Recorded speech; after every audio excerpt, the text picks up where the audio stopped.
English proficiency tests are designed to assess the language skills of non-native speakers. These tests evaluate various aspects of language, including reading, writing, listening, and speaking. Here's an introduction to some of the most commonly used English proficiency tests. 1. TOEFL, Test of English as a Foreign Language. Purpose: widely accepted by American and Canadian universities for admission purposes. Format: reading, 3 to 4 passages with questions. Listening, lectures, classroom discussions, and conversations.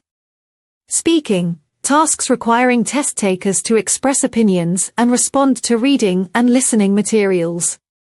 Writing, essay responses to reading and listening tasks. Scoring, scored out of 120 points. 2. IELTS, International English Language Testing System. Purpose: accepted by many universities in the UK, Australia, Canada, and other English-speaking countries for education and immigration purposes.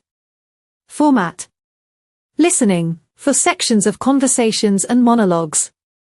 Reading, 3 sections of academic or general reading. Writing, 2 tasks, including essay writing.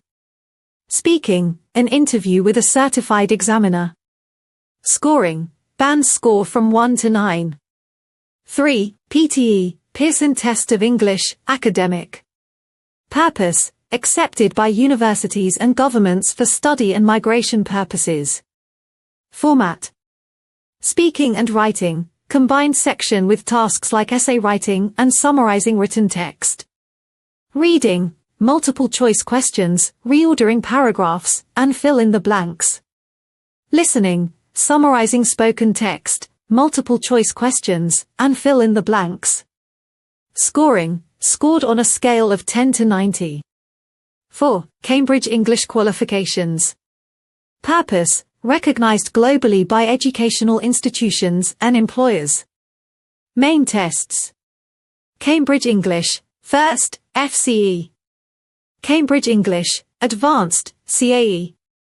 Cambridge English, Proficiency, CPE. Format: each test includes reading, writing, listening, and speaking components. Scoring, graded on a scale with corresponding CEFR.